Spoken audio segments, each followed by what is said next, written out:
ദൈവത്തിൻ്റെ അതിപരിശുദ്ധ നാമം ഈ പ്രഭാതത്തിൽ വാഴ്ത്തപ്പെടുമാറാകട്ടെ. വീണ്ടും തിരുവചനമായ ദിവസങ്ങളിലായിരിക്കാൻ ദൈവം നമ്മെ സഹായിച്ചതിനായി സ്തോത്രം ചെയ്യുന്നു. നമ്പേഴ്സ് സംഖ്യാപുസ്തകം 14 അധ്യായം 24 വാക്യം.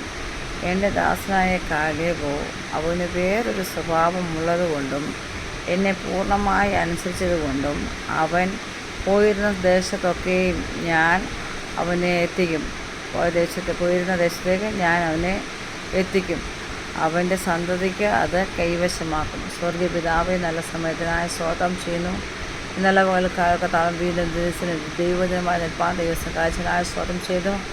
ബോധത്തെ ദൈവങ്ങളിലേക്ക് സമർപ്പിക്കുന്നു. അടിയനെ ദൈവങ്ങളിലേക്ക് സമർപ്പിക്കുന്നു. കഥാഭാവൻ്റെ മർമ്മ വെളിപ്പെടുത്തണമേ പ്രാർത്ഥിക്കുന്നു. ദൈവസാന്നിധ്യം വെളിപ്പെടണമേ. ശാന്തനയാമേ. സംഖ്യാപുസ്തകം നാം കാണുന്നുണ്ട്. ഹല്ലേലൂയ.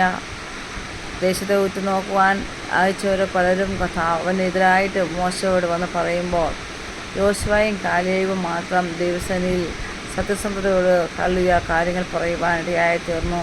ആ ദേശത്തെ നമുക്ക് കൈവശമാക്കി തരുമെന്നവർ പറയുവാൻ ഇടയായിട്ട് പറയുകയും ചെയ്തു. എന്നാൽ ഇവിടെ പറയുകയാണ് ദൈവം പറയുകയാണ്, ദൈവത്തിൻ്റെ വചനത്തിൽ നമുക്ക് കാണുന്നത്, എൻ്റെ ദാസനായ കാലേബോ, അവന് വേറൊരു സ്വഭാവമുള്ളത് കൊണ്ട് എന്നെ പൂർണ്ണമായി അനുസരിച്ചു.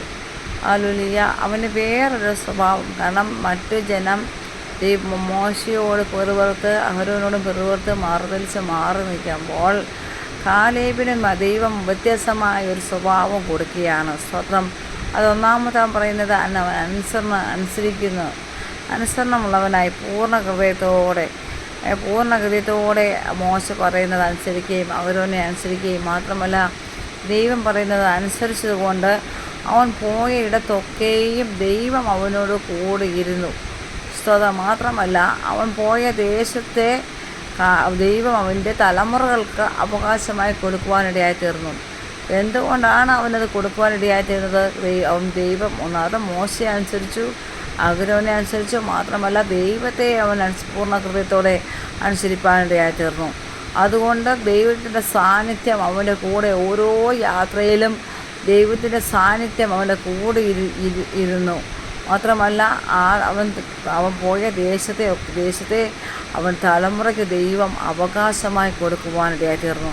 പ്രിയ ദൈവമക്കളെ, നാം ദൈവത്തെ അനുസരിക്കുകയും ദൈവത്തിൻ്റെ ന്യായപ്രമാണത്തെ പൂർണ്ണമായി ബഹുമാനിക്കുകയും ചെയ്യുമ്പോഴാണ് ദൈവത്തിൻ്റെ സാന്നിധ്യം, വിട്ടുമാറാത്ത സാന്നിധ്യം നമ്മുടെ കൂടെ വസിക്കുമാറാക്കുന്നത്. മാത്രമല്ല ദൈവത്തെ നാം പൂർണ്ണമായി അനുസരിക്കുമ്പോൾ ഹല്ലേലൂയ, കാലേബിനെ പോലെ ഹല്ലേലൂയ, അവിടെ പറഞ്ഞ നാം വ്യത്യസ്ത സ്വഭാവമുള്ളവനാണ് എന്ന് കാണുന്നു. മറ്റുള്ളവരെക്കാളും വ്യത്യസ്തനായിരുന്നു.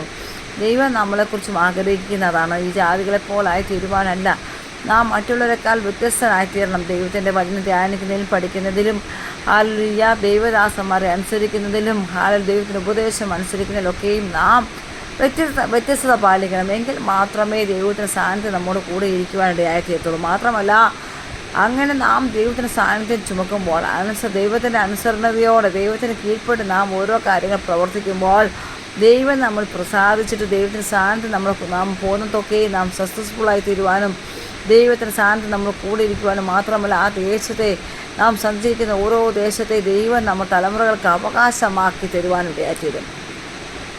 അപ്പോൾ ഈ നാളുകളിൽ ഹല്ലേലൂയ, ദൈവത്തിൻ്റെ പ്രസാദം നമ്മളിലേക്ക് കാണുവാൻ കാലേബിനെ പോലെ സാക്ഷ്യം പറയുന്ന പോലെ ദൈവം നമ്മളെക്കുറിച്ച് സാക്ഷ്യം പറയുവാൻ ഇടയായി തീരട്ടെ.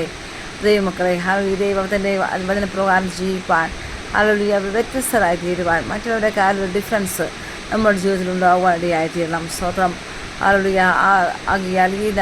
ഈ വചനങ്ങൾക്കാൾ കൊണ്ട് ദൈവം നമ്മളെ ബലപ്പെടുത്തട്ടെ. ഈ വചനപ്രകാരം ദൈവത്തിന് കാലേബിനെ പോലെ നമുക്കും ജീവിക്കുവാൻ ഇടയായി തീരട്ടെ. വ്യത്യസ്തനായി, സമൂഹത്തിൽ വ്യത്യസ്തനായി, ഭവനത്തിൽ വ്യത്യസ്തനായി, കുടുംബത്തിൽ വ്യത്യസ്തനായി, സഭയിൽ വ്യത്യസ്തനായി ഒക്കെയും ജീവിപ്പാൻ ദൈവം നമ്മളെ സഹായിക്കട്ടെ. God bless you.